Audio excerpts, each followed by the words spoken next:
हमनी के संस्कृति, हमनी के संस्कार सदा रहे हमनी के साथ। भारत के महान ग्रंथ और काव्य सब के संपूर्ण संकलन सब्सक्राइब करें तिलक।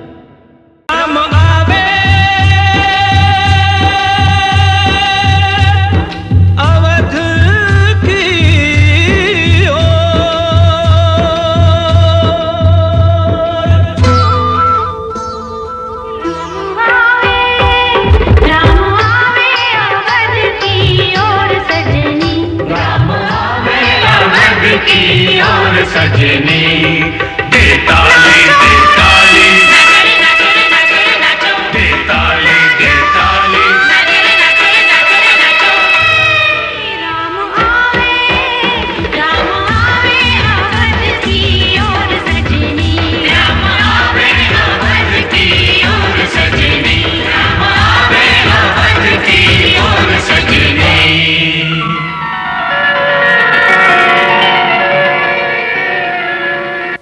भैया भारत, भैया 14 बरिस से शासन के ही बोझ संभारत खड़ा है। अब संभार ली आपन अयोध्या और आपके कौशल राज।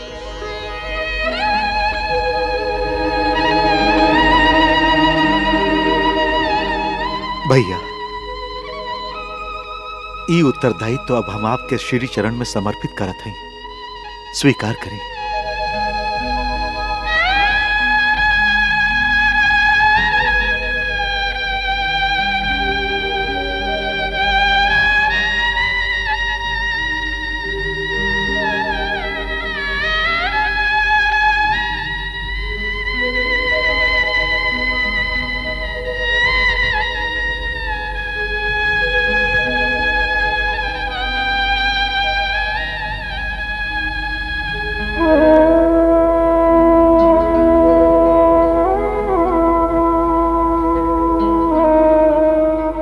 भारत,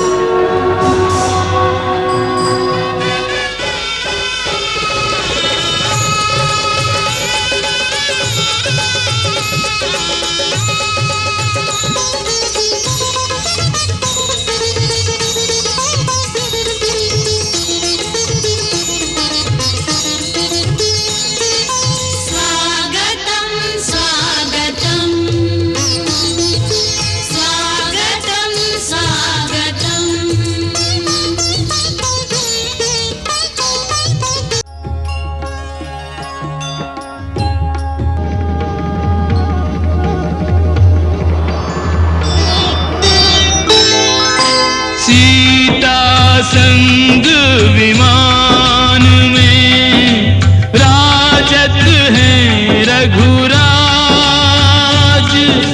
उत्तर दिशि कोड़ चला सबको लिए जहाज।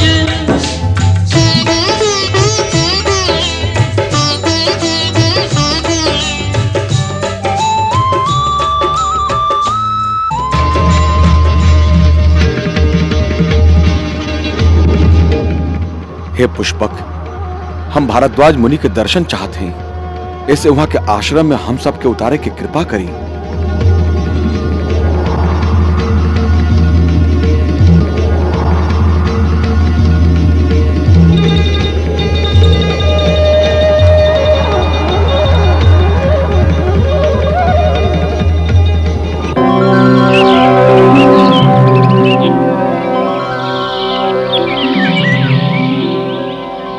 हनुमंत प्रभु, हम महर्षि भारद्वाज के आश्रम में जाइब, बाकी तू यही समय सीधे नंदीग्राम जाके भरत के हमार आवे के समाचार दे दा। जी आज्ञा प्रभु। तू उहवा ब्राह्मण के वेश में जइहा। कबो कबो अचानक खुशी के सूचना मिले से भी हानि हो सकेला। ऐसे समय के गति और भरत के मनोदशा देख के फिर अपन असली रूप में आके ओकर हमर संदेशा दिया। हम महर्षि भारद्वाज के दर्शन करके अपन मित्र निषाद राजगुह के पास चल जाए। वहां सीता के गंगा के पूजा करे के बा। ऐसे उन्होंने आके भरत के समाचार हमके दिया। जी आज्ञा प्रभु। जय श्री राम।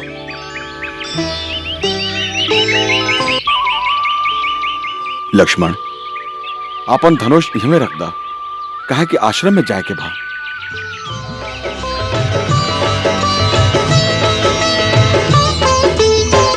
आश्रम भारद्वाज के आए लिया आशीष, मुनि कृतार्थ पुलकित हृदय, समुख पाए जगदीश।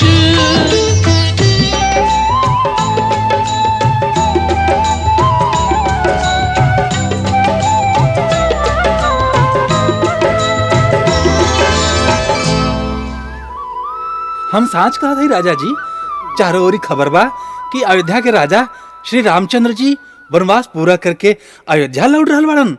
अरे ई का कहता रे तू रे? ऊ तो हमके वचन दे के गइल बाड़न कि लौटत समय हमरा पास जरूर पधरी हैं। अरे ऐसन कौन सा मार्ग से जा रहल बाड़न जे अभी ले ना पहुंचलन? कहलन आकाश मार्ग से जाता रन। आकाश के मार्ग से?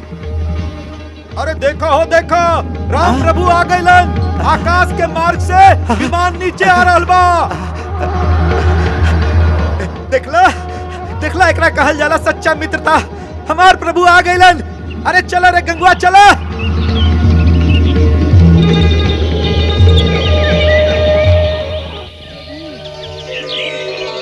प्रभु, हमार सरकार।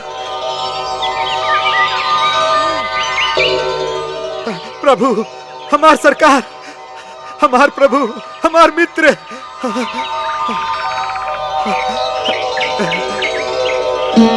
हमार सरकार, हमार मित्र।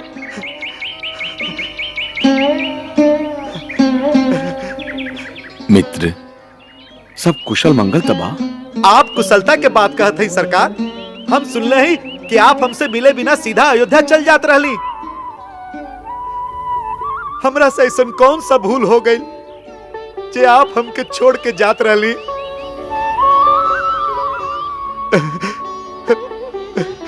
मित्र, हम तो क्या वचन दिले रहली। आपसे मिले बिना कैसे चल जाती? जानत है लक्ष्मण भैया, हम जानत हैं। हमार सरकार तो वचन पालन हार हमन। ऐसे ही थोड़ के हमके लक्ष्मण के समान कहले बाड़न। भाई भैया भैया भैया, सब कुशल से तो बाना? हाँ भैया, सब आनंद मंगल बा। तो चली मैया, हमार झोपड़िया पवित्र करी। भैया, जात समय गंगा मैया के मनौती मान के गईल रही। सकुशल लौट के गंगा मैया के पूजा करके ही अयोध्या लौटब। पहले ऊ तो पूरा करा दी ही। साच बात है। चली पहले गंगा मैया के ही दर्शन कल जाए। चली चली प्रभु पधारी। मातेश्वरी नीरेश्वरी सर्वेश्वरी गंगे नमः। धर्मेश्वरी परमेश्वरी तीर्थेश्वरी माते नमः। आशीर्वाद यही सिय मोरा, भाग सुहाग अटल रहे तोरा। भाग सुहाग अटल रहे तोरा। हम महाराज भरत के दर्शन करल चाहते हैं। ऊ आज केहू से ना मिली हैं। काहे? भाई इतना प्रश्न काहे पूछा तारा? अरे हमके उनका से जरूरी काम बा। सुनो भाई, असल में यह समय महाराज बहुत अधीर बाड़न। काहे? आज श्री राम के वनवास के अंतिम दिन बा और अब अभी तक उनकर आवे के कौनो सूचना नहीं आइल। अच्छा, ऐसे आपन वचन के अनुसार महाराज भरत जरत चिता में कूद के अपन प्राण त्याग दिए हैं। प्राण त्याग दी है? यही कारण से गुरुदेव उनका समझावे आयल हैं। तो हार ई कैल उचित नहीं खे। गुरुदेव, हम भैया के चरण के शपथ लेके ही प्रण कैले रही। यदि उनका आवे में एक दिन के भी देरी हो गई तो हम जरत चिता में कूद के अपन प्राण त्याग दे। और अभी ले चारों ओरी फैलल दूत, गुप्तचर, इनका में से केहू भी शुभ समाचार लेके ना आइल कि भैया के चरण अयोध्या के निकट आ पहुंचल बा। यदि आज सूरज डूबे तक उनका आवे के कोनो सूचना ना मिली तो हमार प्राण त्यागल निश्चित बा। ऐसे हम आपके बुलौले हैं। हमरा बात और भैया के आवे तक हम अयोध्या के राज आपके सौंपत हैं। शत्रुघ्न अभी छोट बा, ऐसे ही भार आपके ही उठावे के पड़ी। महात्मा भारत श्रेष्ठ कुल के वीरन के समय आवे से पहले ही हताश होकर निराशा के आलिंगन ना कर लेवे के चाहिए। इतिहास बदले खातिर एक क्षण भी बहुत हो खेला। ऐसे जौन वीरन के कर्म से इतिहास बनेला, उनका अंतिम क्षण तक कर्म और आशा के त्याग ना करे के चाहिए। यह ज्ञानी जन कहे। ऐसे सूरज डूबे के एक क्षण पहले तक तो के प्राण त्यागे के बाद सोचे के भी अधिकार नहीं के। गुरुदेव, आप ज्ञान के बात करत हैं, बाकी भावना में ज्ञान कहां हो खेला। हमके तो रह रह के ऐसा लागत था जैसे हमार प्रभु के हमरा में कोनो खोट दिखाई दे रहा बा, जेकरा कारण वो हमार परित्याग कर देलन। श्री राम आपन प्राण के त्याग कर सकेलन, बाकी आपन भारत के त्याग ना कर सकेलन।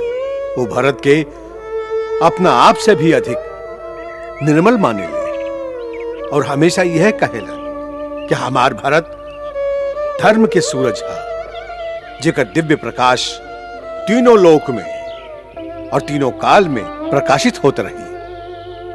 हे महात्मन, ऐसा मधुर वचन बोले वाला आप के हैं? हम तो प्रभु के एगो सेवक हैं। श्री राम प्रभु के एगो संदेश लेके आए हैं। प्रभु भरद्वाज मुनि के आश्रम तक पहुंच गए हैं और वनवास के समय पूरा होते ही अयोध्या पहुंची है।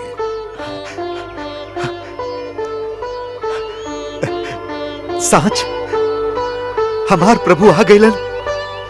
सचमुच सचमुच आप हमरा खातिर स्वयं भगवान के रूप है, जे आपन वचन के अमृत से हमके प्राण दान दिले हैं।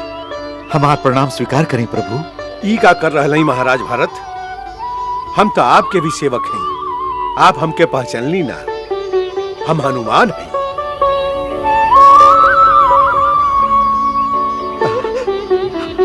हनुमान, हनुमान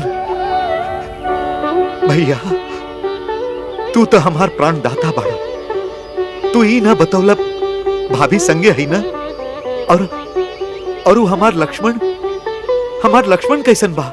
सब कुशल से बाड़ा।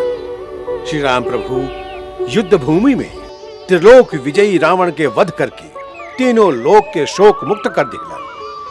माई जानकी आज गंगा मैया के पूजा करे खातिर रुक गई है। गुरुदेव, ई शुभ समाचार आप माई सभे के अभी सुना दी। पहरेदार सगरे राज में दोंडी पिटवा दा कि उनका राजा राम अयोध्या वापस आ रहल बाड़न।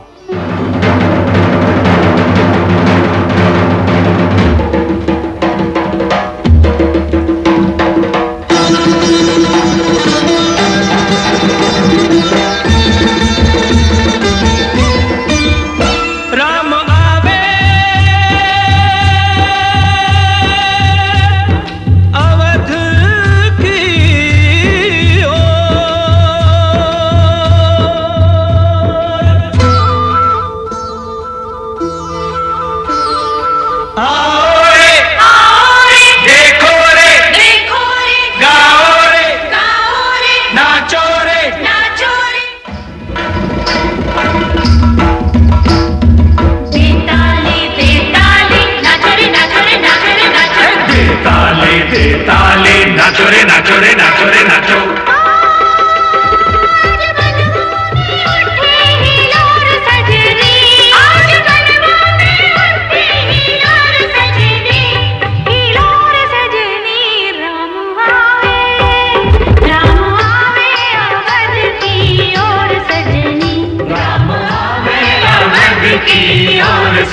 सजनी दे ताली दे ताली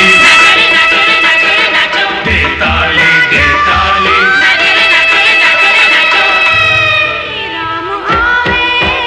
राम आवे अवध की ओर सजनी राम आवे अवध की ओर सजनी राम आवे अवध की ओर सजनी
हे जननी जन्मभूमि, हे माता अयोध्या, आज हमके तुहार चरण में आवे के सौभाग्य फिर से प्राप्त भइल हा। तुहार बेटा राम तुहार पवित्र माटी के 100 बार प्रणाम करता। जननी जन्मभूमिश्च स्वर्गादपि करियसी।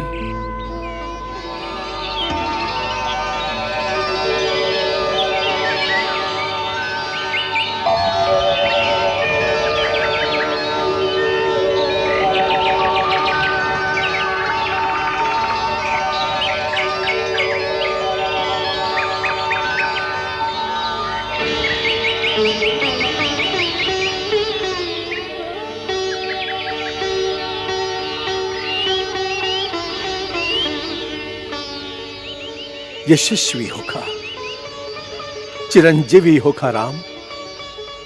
रावण पर विजय पाके तू आपन पुरखन के कीर्ति के और भी उज्जवल कर देला। आप तो जानत ही हैं कि सब आपके ही आशीर्वाद के प्रताप रहा गुरुदेव। राम, आदिकाल में जब ब्रह्मा जी के कहे पर हम सूर्य कुल के पुरोहित बनल अस्वीकार कर देले रही, तो वहां के कहले रही ई अवसर के मत छोड़ा। यही कुल में भगवान के अवतार हुई। ऐसे एक युग से हम तुहार प्रतीक्षा कर रहे हैं। तू धन्य बाड़ा राम। तुहारी महान पराक्रम के कारण आज हमके तुहार गुरु होखे पर गौरव के आभास हो रहा बा। वत्स, तुहार कीर्ति पताका युग युग तक इतिहास के आकाश में फहरात रही। हम बहुत प्रसन्न हैं। आप प्रसन्न हैं? आपके आशीर्वाद पागेली अब हमरा खातिर कुछ और पावल शेष ना रह गेल गुरुदेव।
माई हमरा खातिर राजभोग बना के रखले है ना?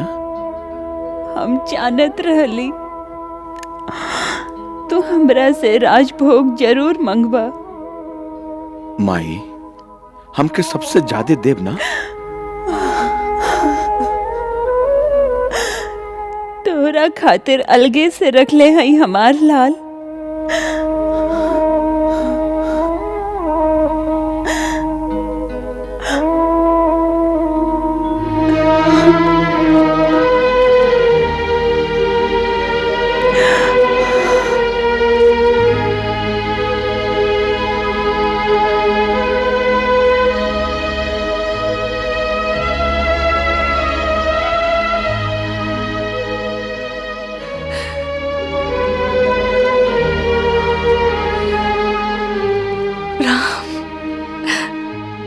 माई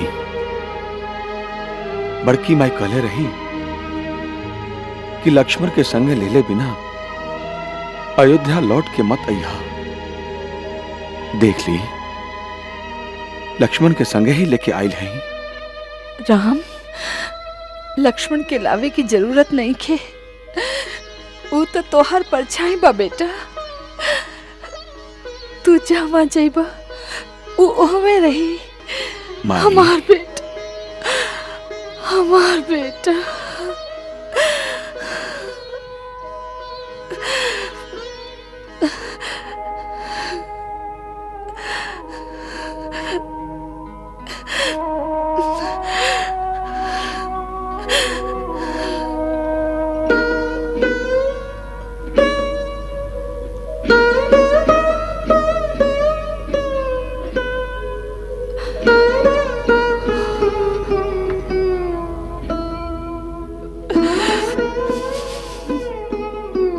माई बेटा,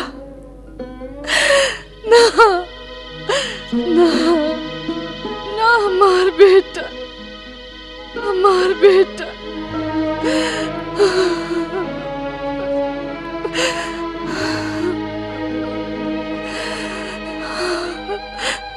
हमार बेटा, जब जब तोहरा पर विपत्ति आयल है, हम अपन आत्मा के आंख से तोहरा देखत रहली। बाकी हम बहुत दूर रहली हमार लाल। हम तो हर सहायता ना कर सकली। माई हम तो हर विपत्ति के क्षण में तो के अपना पास ठाड़ पैली।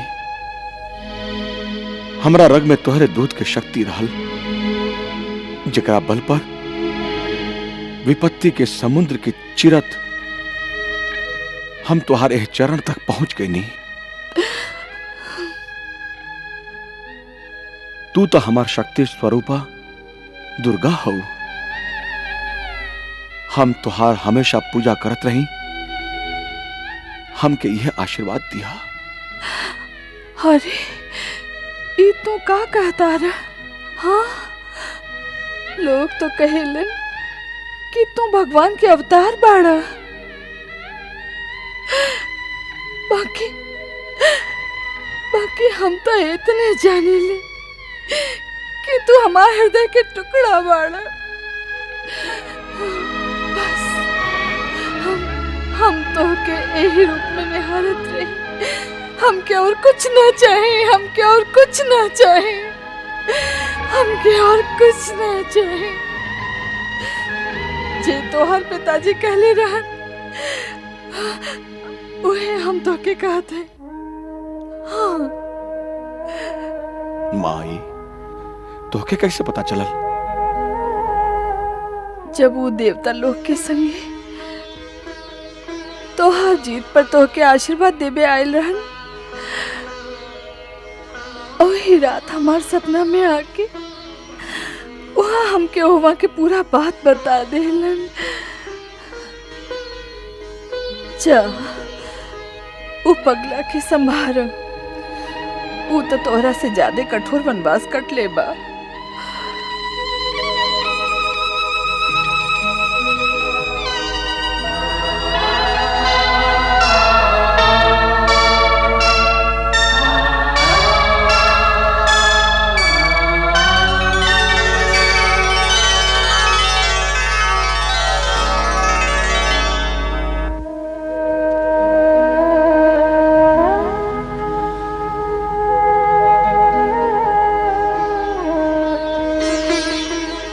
भैया, भारत, भैया 14 बरिस से शासन के ही बोझ संभारत खड़ा है। अब संभार ली आपन अयोध्या और आपके ही कौशल राज।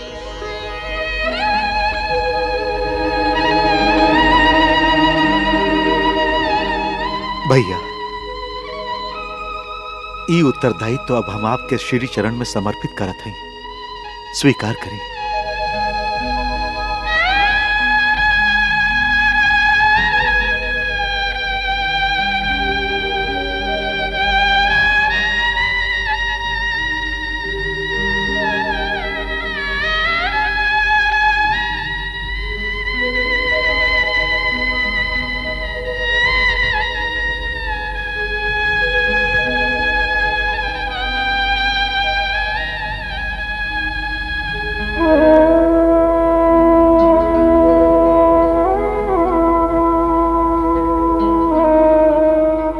भारत,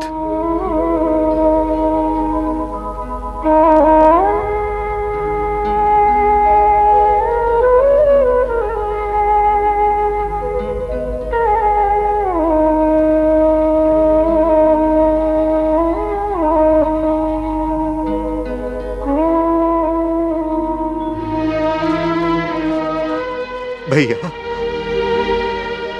आपके प्रजा के प्रति यदि हमरा ओरी से कोनो भूल हो गेल होखे तो ओकरा खातिर क्षमा कर दिया।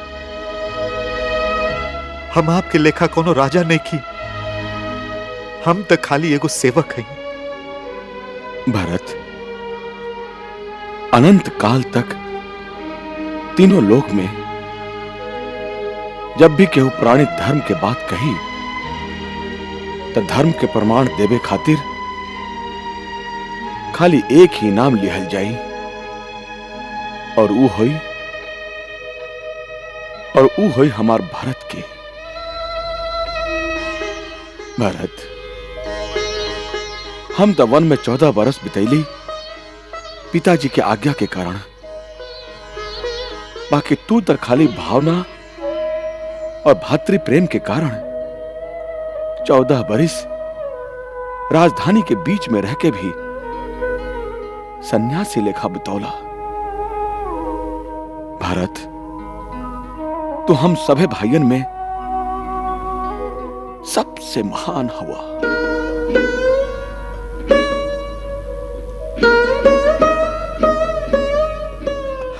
भैया, माई साच कहली कि तू शायद कोनो भगवान बाड़ा। आपन तुच्छ भक्तन के ए तरह बढ़ावा दिहल त भगवान के ही काम होखेला।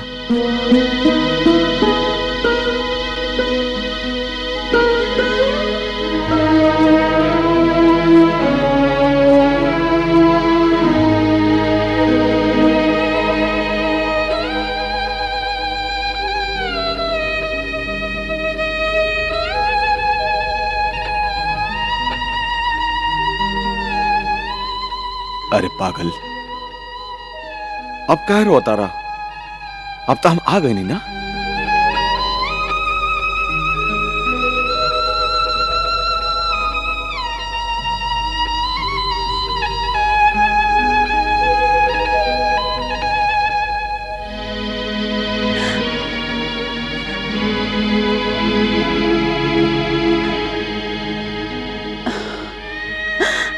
जियत रहा बेटी,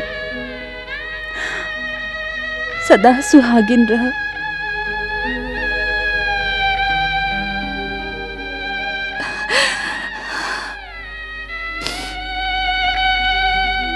बेटी, तोहरा बिना राजमहल तक का सगरी अयोध्या सुन लागत रहे। सीता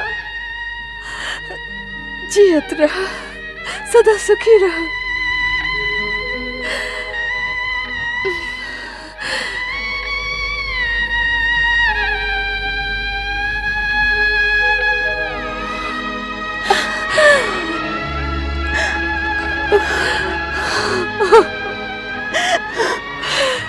हमार बच्ची बहुत दुख पावले हो तू। सोचीला तो कलेजा मुंह के आ जाला। कैसे बीतल हुई वो दिन। वो बिरहा के सगरे दिन आपके भरोसे बीत गई माई। जब भी मन बहुत घबरात रहे तो आपके याद कर लेत रही। तब ऐसा लागत रहे जैसे आप स्वयं हमके धीरज दे रहल हैं। जब कबो त्रिजटा हाथ फेरत रही तो ओह में हमके एकदम आपकी छवि दिखाई देत रहे, जैसे आप ही होखी। हाँ बेटी, माई की आत्मा हमेशा हर जगह बेटी के साथ ही रहेली। सीता, तू नारी जाति के गौरव हो। आवे वाला युगन में नारी खाली तोहार नाम लेवे से पवित्र हो जाए हैं, पवित्र हो जाए हैं हमार बच्ची।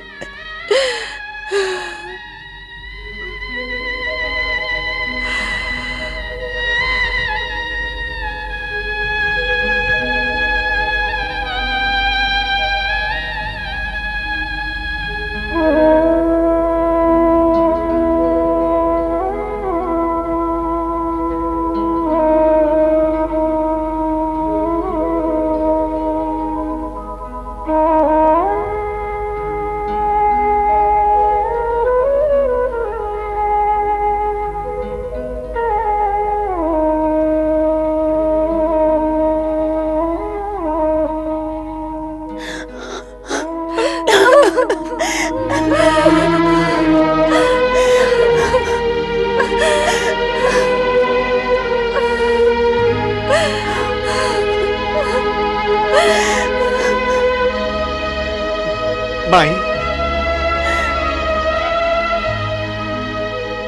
माई,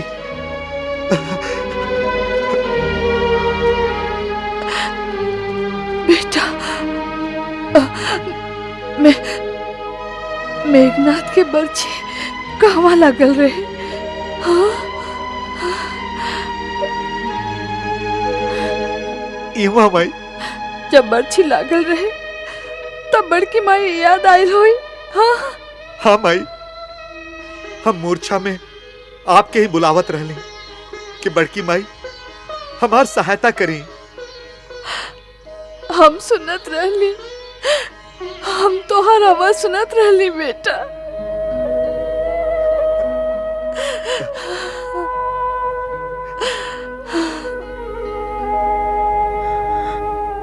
माई, लक्ष्मण,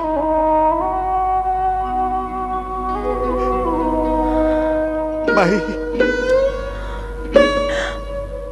लक्ष्मण,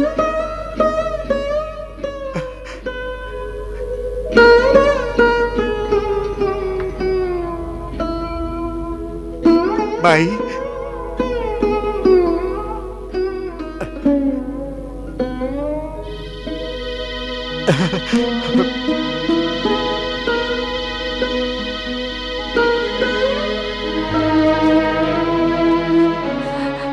लक्ष्मण, तू हमार दूध के लाज रख लिहला बेटा। भरत यदि धर्म के प्रमाण बा तो तू युगन ले भाई के प्रेम के प्रमाण रहा। तोहार सदा जय होखे बेटा, तोहार सदा जय होखे।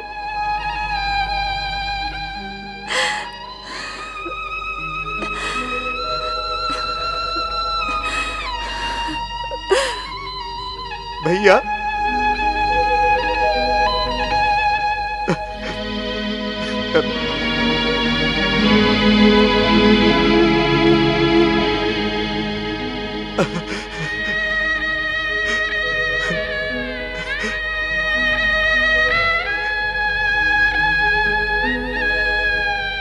लक्ष्मण,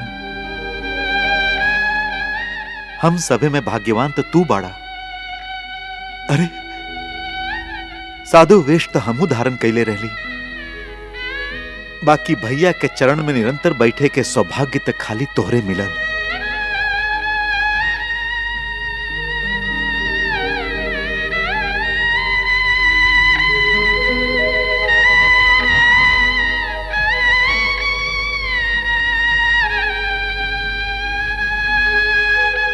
शत्रुघ्न,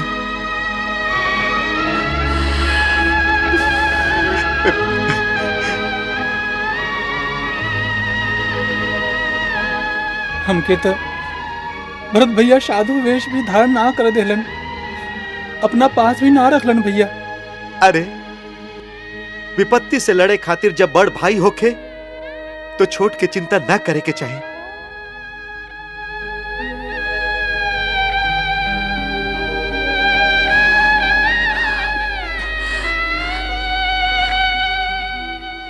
गुरुदेव, ये वनवासी वेश में ही अयोध्या में प्रवेश करे हैं का?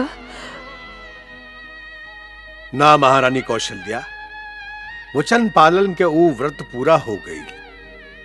आज अब सरजू के किनारे जाके राम लक्ष्मण भरत ये तीनों भाई के जटा खोलवा के उनका राजसी वस्त्र पहिरा के एगो राजा के लेखापन राजमहल में ले जाई।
महारानी सीता, महाराज राम, आपके राज्य अटल रहे।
महाराज रामचंद्र, हम आपके कुल गुरु वशिष्ठ आर्यावर्त के सगरे ऋषि कुल के ओरी से आपके अभिनंदन करत है। हे रघुकुल मणि, ये आपके जीवन के एगो बहुत महत्वपूर्ण क्षण है, जब आप अपन पुरख सुशोभित और सम्मानित राज्य सिंहासन पर विराजित हो रहा है। राजा बनल उतना ही कठिन काम है जितना सेवक धर्म निभावल, काहे कि राज्य में प्रजा के सेवक ही हो खेला, प्रजा के आनंद ही होकर सबसे बड़ा तपस्या बा। अब हम कौशल देश के प्रजा, आपके मंत्रीगण, आपके सेना और राज्य के अधिकारी लोग की ओर से नया राजा के रूप में आपकी स्वागत करत है और आपन ओर से आशीर्वाद देत है कि आपके पराक्रम ऐसन होखे कि आपके राज्य सदा अक्षय बनल रहे। आपके आए वाली पीढ़ी के भी यही तरह से प्रजा के स्नेह और आदर मिलत रहे।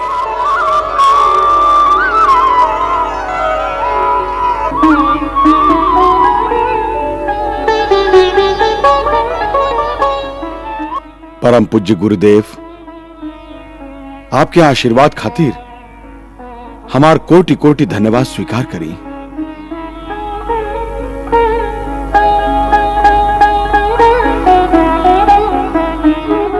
हमार स्वर्गवासी पिता महाराज दशरथ हमके राजा के कर्तव्य के समझावत काले रहन, जे राज मुकुट पहरेला वो अपना आप के आपन देश और प्रजा के हाथ में सौंप देला।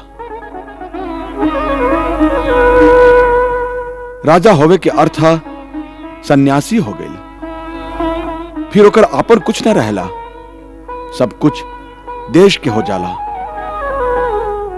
जरूरत पड़े पर राजा के देश के खातिर स्त्री, पुत्र, मित्र, यहां तक कि अपन प्राण भी त्याग देवे के पड़े तो त्याग देवे।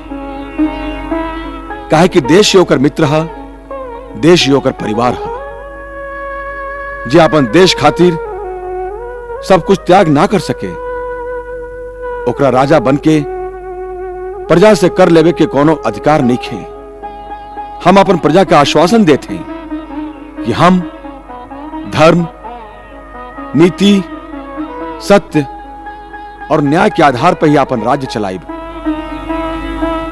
आज से प्रजा के अलावा हमार आपन केहू ना रहल।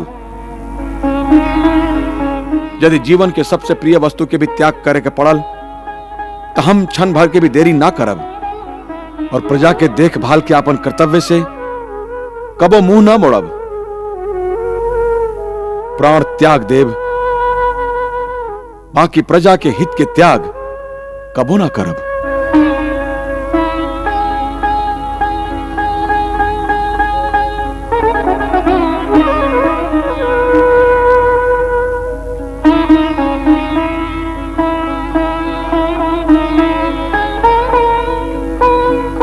रघुकुल तिलक श्री रामचंद्र के जय। रघुकुल तिलक श्री रामचंद्र के जय। रघुकुल तिलक श्री रामचंद्र के जय। रघुकुल तिलक श्री रामचंद्र के जय। रघुकुल तिलक श्री रामचंद्र के जय।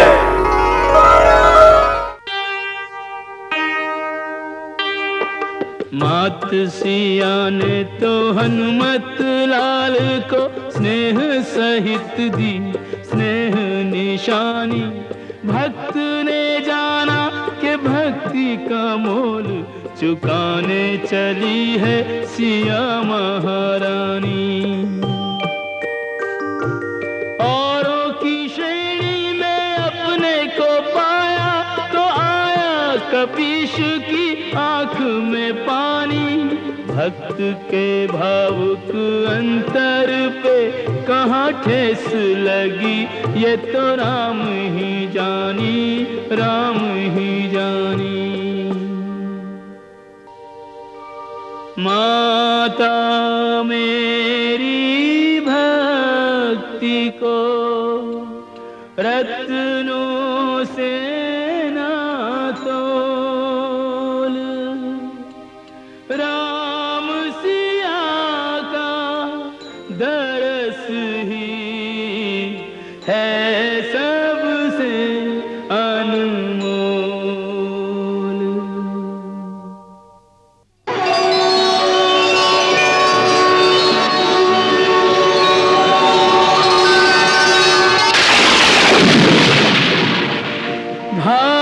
भाग्यवान हनुमान सा